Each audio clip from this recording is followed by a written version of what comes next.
the fact is, they're 7 points down on where they were last season. It's the lowest points tally they've had in the last 3 seasons at this stage. Is that Arsenal falling off a little bit? Is where other teams pushing past them a little bit? I think they've had their dip early. They've had it when Odegaard was out missing. I think they've dipped and they've dropped points. He's back now. I think one thing they need to do is get their defenders fit as quickly as possible because they're going to miss them. They've got a world-class goalkeeper. I just think Liverpool will have a dip. There will be a time. Hence why I'm not whether they fall out the top 3. You know, which I've suggested, saying Chelsea might finish second might be a bit of a hangover for me from last night. But listen, I think that it will be very, very tight, very, very tight. But I just think Liverpool will lose some football matches. At the moment, they haven't had a dip. Yeah. Everyone has a dip, and I think Arsenal are capable of winning 10, 15 games, winning them. And I don't see that any other team doing that, being capable of being able to do that, not even Man City.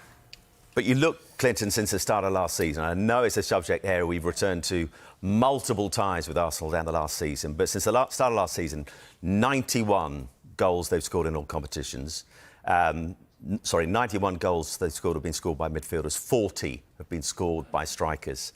Might that be, not having that out-and-out striker, the reason why they could fall short again? Yeah, well, we say it year upon year, why have they not gone and get a number 9? But somehow Arsenal always get results. Listen, that's not being critical of Havertz, because I think Havertz has done a fantastic job, but as playing as a false number 9. But I think he's probably better coming from a deeper position. He does cause problems.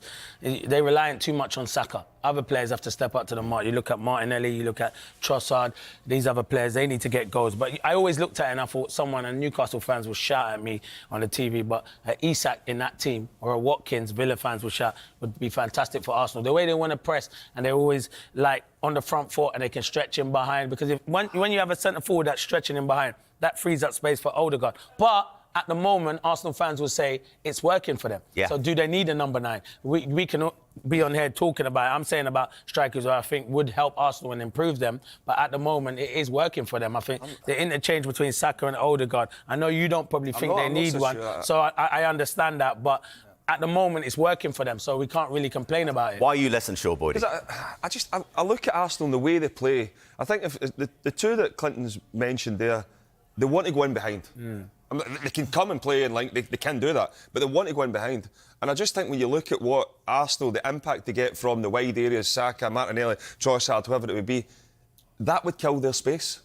I mean, it's all we'll take them back, and they might be, but they want those little runs, you know, in to then go through. And I could link it. I think he could, but I look, and it's easy for all us to sit and get a striker that's going to cure everything. I mean, Man City have got the best striker in the world right now. Look at the mess they're in. Yeah. You know, it's not as easy as just. He scored, but you look at Arsenal had only 5 goals less than Manchester City last season. You know, so it's not really. But because we don't have an out-and-out goal, because you look at it, you don't have an out-and-out goal scorer. Everybody just get a goal scorer and you win. But that then has an impact on the team elsewhere. There is no doubt. We speak about Odegaard when he comes in. When Kai Havertz is the one who goes and has to drop into the positions where Odegaard, that has a massive impact on. And we look at it's Odegaard. It's Odegaard. When Kai Havertz is not the main striker for Arsenal, there is an issue. Arsenal have done nothing wrong, have they, over the last couple of years? The only thing they have done wrong is Man City are ahead of them and Pep Guardiola. They've done nothing wrong. They share their goals amongst the team. Look at Liverpool at the moment, who are flying. Where all their goals come from? They come from a genius called Salah. You know, he's not playing as a 9, he's playing as a wide player. So, you know, for them to have an out-and-out number 9 might upset their rhythm as well. Would it make a difference, Boydie? Because Manchester City won the league before Haaland came without a number 9. But then look what happens when he does go. You say they only scored 5 less. Would that have made a difference? The thing is, though, you've still got people moaning about what Haaland brings to Manchester City. And he scores every game.